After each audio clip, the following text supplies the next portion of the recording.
Here we are, lesson 6 in our course on journeying with the plant spirits. And in this particular lesson, I want to talk about invocations. And when I talk about invocations, there are sort of two different ways that I approach this work. The first is literal invocation, meaning that we are calling out to a particular plant spirit to ask for them to be more present in the space that we're in. Now, sometimes we're doing an invocation because we're not in physical proximity to a plant that we're working with as they grow. We're not sitting in front of an oak tree. We're not sitting in front of a mullein plant, right? And so we are invoking them from through the hedge, from the spiritual realm, to come in spirit form and be with us, to be present with us in their more spiritual form versus their physical form. I also do like to use invocations even when I am sitting in front of a plant as they grow, because I do feel like it opens the ways between us more. It kind of allows for communication and transfer of energy and brings the presence of the plant more powerfully into a space. So there's that side of it. The other side of it is that I will also use this same technique of crafting invocations as a way to meditate or contemplate the nature of a plant, as a way for me to sit quietly and drop into a trance state or a lightly altered state of consciousness through breath work or visualization or whatever, and run these invocations over in my mind as something to meditate on, something to focus on, so that all of my consciousness, all of my energy, all of my listening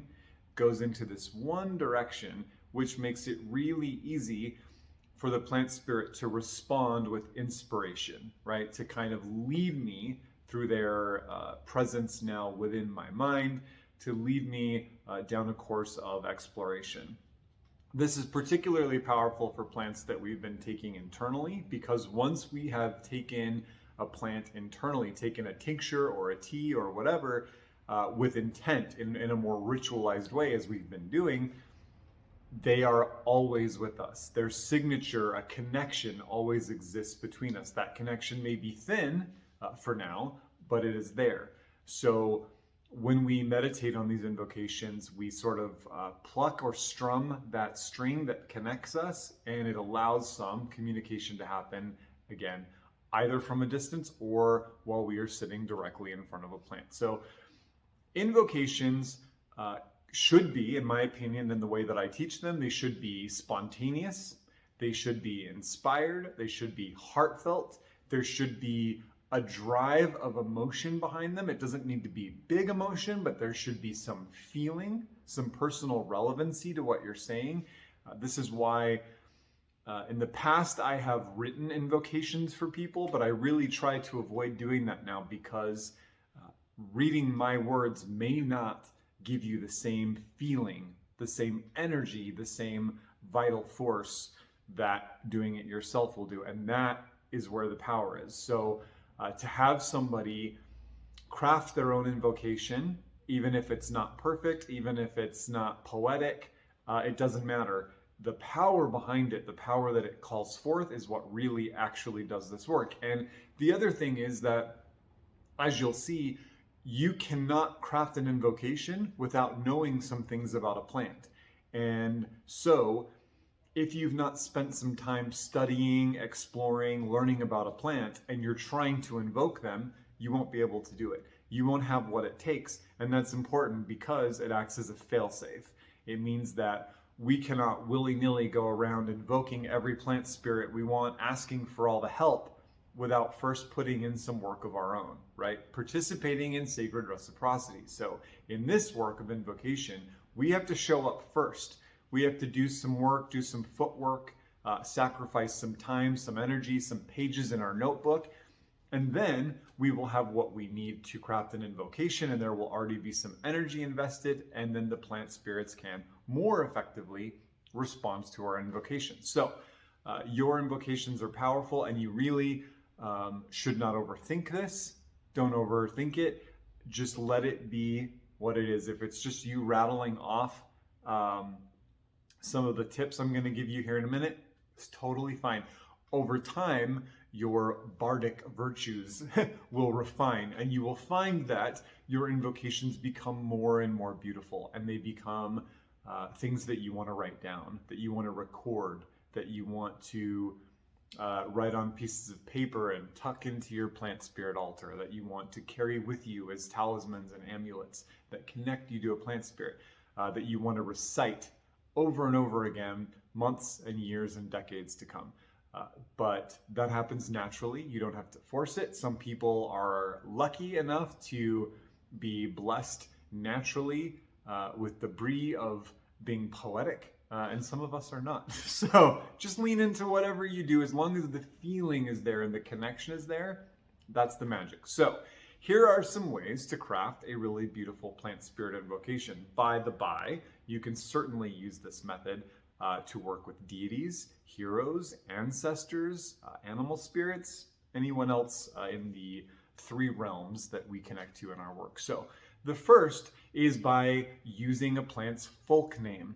So the folk name is the name by which most of us know a plant, and also the name by which a plant tends to be listed in plant folklore, plant mythology, and different materia medica that exist from different cultures. So, for example, if we were talking about mullein, we would use the word mullein, right? Mullein is not a scientific name. It is a folk name, a name that lots of people, gardeners, foragers, nature enthusiasts know this plant by the name mullein. They may not know the scientific name of the plant, but they know mullein.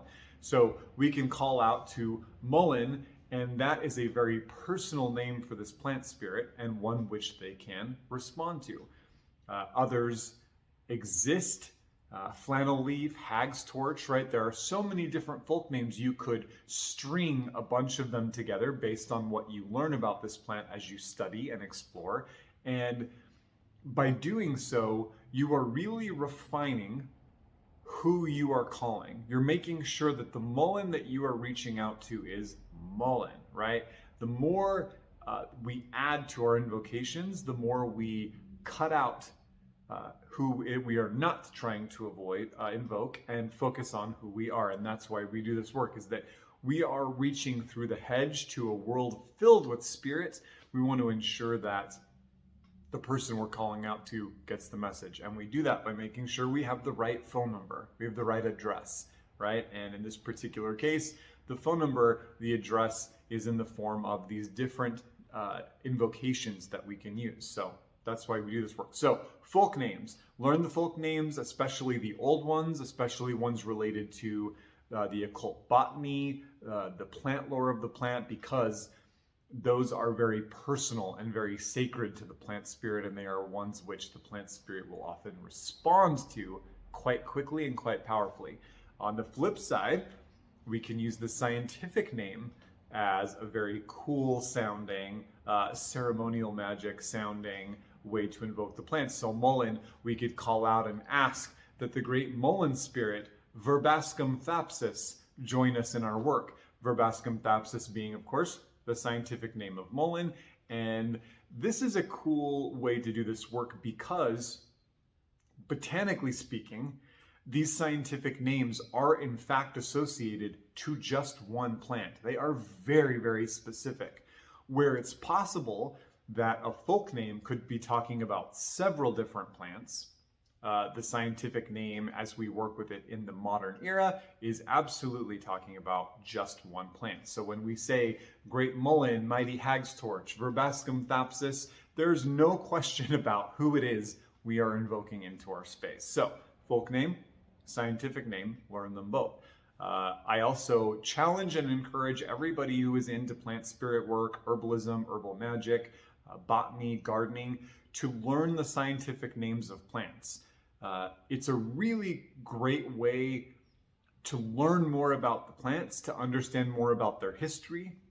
Oftentimes there are secrets about the plant concealed in their scientific name, but also it helps in our work to ensure, again, that we're always working with the correct plant, that when We read in an old tome that we should be working with ribwort. We're like, what the hell is ribwort? And we see that the scientific name, through our studies, we find out that this is Plantago major, and we're like, oh, it's plantain, right? Versus maybe it's a totally different plant based on the folk name. So learn the scientific names. It's a lot of fun. It makes you sound super cool, and you can use them in your invocations. So the next thing that you could bring into an invocation is the virtue or virtues of a particular plant. So here we're talking about the medicinal and the magical expressions or gifts of a particular plant spirit. So keeping with our Mullein theme, we can now invoke Great Mullein, Mighty Hag's Torch, Verbascum thapsus, who moistens, cools, and clears the lungs, calms the spirit, and gives us direction, right? These are medicinal virtues that are very specific to mullein. We know mullein as an incredible respiratory demulcent herb that comes into the lungs through their leaves, usually in the form of tea or a steam, and helps cool and lubricate the lungs so the lungs can clean themselves out and flush out inflammation. Mullein, one of our champion respiratory allies. So we can bring in those medicinal virtues that we know, especially if they are medicinal virtues we have personally experienced and benefited from, because therein lies an emotional connection, right? If I was going through just a rough, dry cough and my herbalist said, oh, let's have you drink some mullein tea to just kind of cool and moisten your lungs, moisten your throat, get that upper respiratory system cool. And after 1 or 2 cups of that, I was like, oh, I can breathe, everything feels good, I'm getting some stuff out. Now I have this very emotional connection to mullein. I'm grateful. Mullein came in and saved me, right? So when I bring that virtue up in an invocation, there is a power behind it that very much pierces the hedge, that reaches into the other world, which is twin and mirror to the world that we exist in. So we can now use a common name, a folk name, a scientific name, and rattle off some virtues. They're very easy to find. You can look any herb up on the internet, for example, and find a whole list of virtues. But again, the ones that make sense to you, the ones that you've personally benefited from, or the ones that are the reason why this plant is a plant that you are invoking in the first place, are the ones you should use. Magical virtues, superpowers, areas of influence, medicinal properties, it's all fair game, okay? Next, we could use the botany or the anatomy of the plant as a point of invocation. So if you've ever had the pleasure of seeing mullein as they grow in the wild, these beautiful whorl of sage green flannel soft leaves which raise high up into the sky, sometimes 6 or 7 feet tall, at which point there is a popcorn burst of yellow flowers. This is a biennial plant, so the first year we just get a whorl of leaves. The second year we get that famous hag's torch stalk with all the bright yellow flowers on top. So any number of botanical descriptors could be brought into your invocation. So now we could say, Great Mullein, Mighty Hag's Torch, Verbascum thapsus, who cools and heals the lungs, who moistens that which has become dry, who gives us direction with your flannel soft leaves and sunshine yellow flowers, right? It's very clear who we're talking about now. At this point, there's no confusion, right? You could technically be done, but why be done when you can do more? So use the anatomy of the plant, and you could use anatomical language that's not yours, that's the way that botanists describe a plant, or you could look at the plant and see which features stand out to you, what grabs you. And I think, of course, that's more powerful. Is it the color of the flowers, the shape of the leaves, the pattern that the plant grows, the time of year that the plant flowers, maybe the look of the seed or the taste of their fruit? All of that botanical expression, that physical expression, is a really beautiful way to well up emotion within yourself and call the plant spirit through invocation. Last but not least, personal experience. Now, in the great myths, in the great legends and lore, when a hero or a god is invoked, we see time and time again throughout the Indo-European cultures from Iceland to India that these feats and experiences are brought up. You know, oh, you great warrior who won this battle and did this thing and captured this king and defeated this dragon, right? We're using these feats as a way to flatter the spirit that we're invoking a little bit, because flattery gets you everywhere in the spirit world, but also to, again, really refine who it is that we're talking about. So one way that we can do that with plant spirits is talk about a personal experience, get personal. You did this for me, or together we did this one time, right?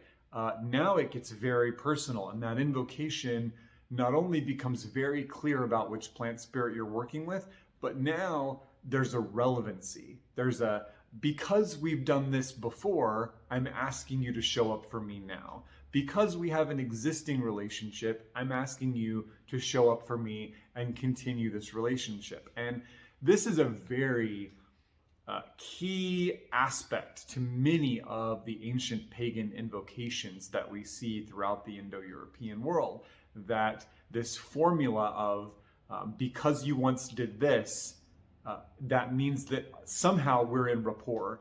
Somehow you like me, you favor me, or I've done something to please you, so I'm asking for you please to show up for me again now. So what that could look like in practice would be, saying something to the effect of, Great Mullen, at a time in my life when I felt dry, stagnant, and stuck, I worked with your medicine and found ease and openness and direction.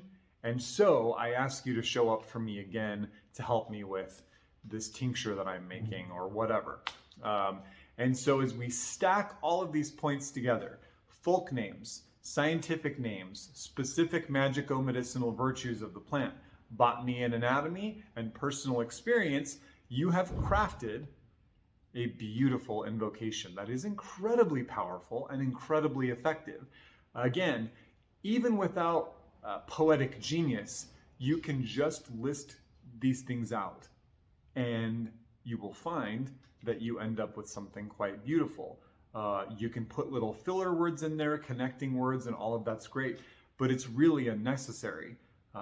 You can just string them together like beads on a thread, and before you know it, you will have a multi-line invocation that very much connects you to the power of the spirit, both in the sense that that invocation will call them forth more powerfully from their own realm, from the world of roots, but also that it will attune you, that it will act as a meditative cue to attune you to the world of that plant spirit and the plant spirits all. So, plant spirits invocations, please let me know how your experiments and experiences with this go. I love this part of the process, and you will find that as you work this into your plant spirit journeys, invoking them every single day, reciting their names and virtues in your experiences, that the relationship you are able to craft over that 29-day cycle becomes incredibly powerful.